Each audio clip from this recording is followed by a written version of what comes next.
Hey everybody, David here, and today I want to do a video on my top 10 favorite Robin Williams films. Today would have been his 69th birthday, and as a fellow Leo and a fan of Robin Williams, I wanted to do a top 10 for him in honor of him, because he was one of my favorite actors growing up as a young kid, and him and Jim Carrey were like my top two at the time back in the 90s, and we kind of miss his presence today. I saw him trending today, and every year I think we always remember him and quote him, because he's had such great quotes and because nothing bad has ever come out about him, which I really hope it stays that way. I want to believe that there are good people in this world, and the way Robin Williams was and the way he made us laugh, and if you watch interviews with him, he always seems really honest.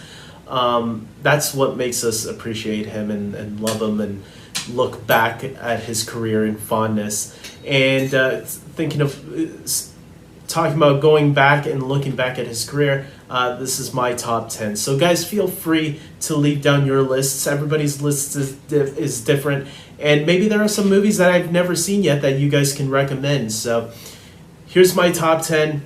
Here we go. Starting at number 10, I have Good Morning Vietnam. This isn't my favorite Robin Williams film, but it is a really good one. This one I got into a little bit late in the game. Obviously not every Robin Williams movie is yuck. This is so funny. This one is one of his more serious ones. Not too serious. There's still some of the Robin Williams that you might recognize in this movie, but for the most part it's a more dramatic take on Robin Williams, and one that started making the Academy start taking him a little bit more serious, which obviously I think he was nominated for this movie. I'm not too sure, but yes, it's definitely a good one to check out. And moving on to number 9, I have Insomnia. This is a Christopher Nolan movie. It's actually my least favorite Christopher Nolan movie, but maybe not my least, but anyways, it's one of the bottom ones for me. And again, not my favorite Robin Williams film, but it's still a really interesting film to watch. This is probably the one that I got really late into, because I only watched this back in 2016 when Dunkirk came out, and I decided to have a Christopher Nolan marathon. I said, I don't think I've seen Insomnia before, so might as well check it out now. And it was one that I was pleasantly surprised about. It was really good. Al Pacino is a cop that goes after Robin Williams. That's right, Robin Williams plays a villain in this one, which is very unusual for him. I heard he plays a villain also in a movie called 1 Hour Photo, which I haven't seen yet, but I heard he is crazy good in that movie. So moving on to number 8, I have Night at the Museum, the original Night at the Museum. This is a really enjoyable film. Obviously, they came out with 2 more sequels that came afterwards. I believe Night at the Museum 3 was one of his last films that he worked on. I really liked him as the character of Theodore Roosevelt. I'm not American, I'm Canadian, but as someone who enjoys this film, I enjoyed his portrayal of President Roosevelt. I thought he was a really good mentor type figure in that movie, and his interaction with Ben Stiller was great, and the whole movie is actually really enjoyable. It's a really nice family friendly film, so there you go. Moving on to number 7, I have the original Jumanji. Without this one, you wouldn't have the movies with Dwayne "The Rock" Johnson, Kevin Hart, Karen Gillan, and Jack Black, and Nick Jonas. Those movies are great too in their own right, but the original one is the one that started it all. And is it better than the newer ones? It's debatable. I think they're all great, entertaining films for their own right, but this one uses a board game, which, back in my day, I'm not going to say that, but he's great at it, and Bonnie Hunt is great at it, and the kids are great in it. One of the kids, the girl, is Kristen Dunst, who would go on later to play Mary Jane in the Tobey Maguire Spider-Man films. Yeah, and it's a whole lot of fun. I mean, seeing a board game come to life, it did make me wish, man, I wish board games could be this real all the time. Maybe not. I wouldn't want them killing me. Anyways, moving on to number 6, I have Bicentennial Man. This is the movie where he plays a robot that wants to become human. He can give Data and Vision a run for their money because he actually does become human by the end of the movie. Spoiler alert. Sorry for anybody that probably hasn't seen this movie. It's a really nice movie, and it will definitely make you cry by the end of it. I know my mom cries at this movie, or she used to whenever she used to watch it anyways, and it tears me up a little bit too. And it's pretty interesting. So there you go. Moving on to number 5, I have Goodwill Hunting. This is written by Matt Damon and Ben Affleck.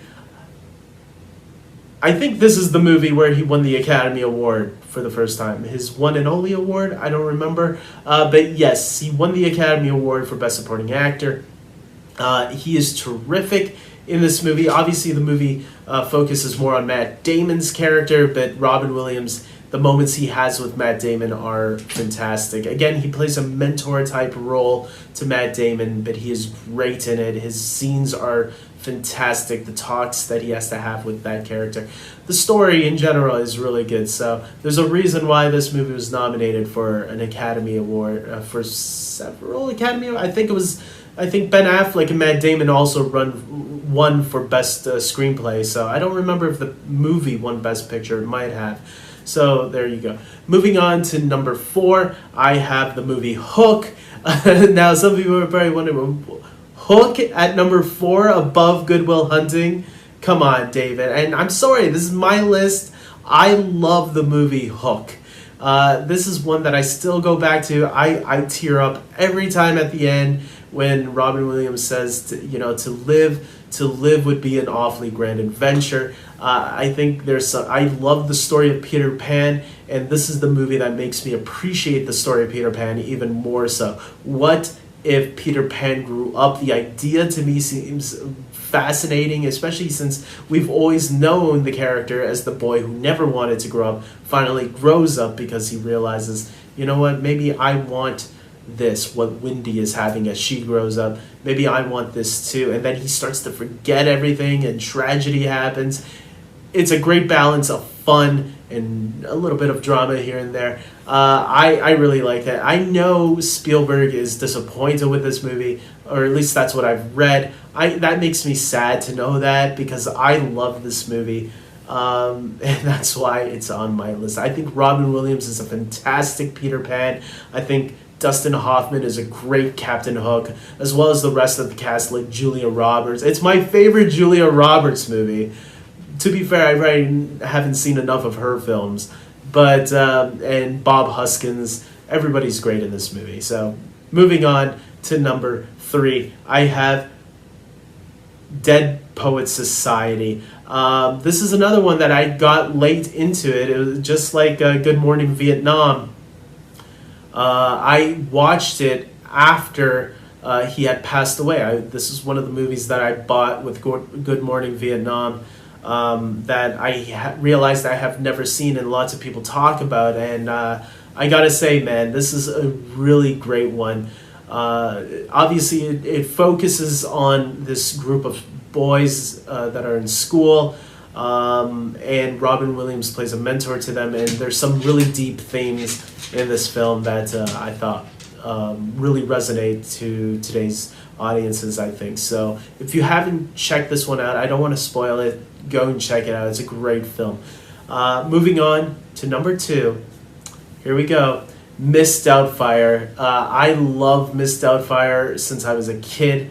I still love it today. I go back once in a while and check this movie out, and it always has me laughing. I'll probably even watch it tonight, maybe.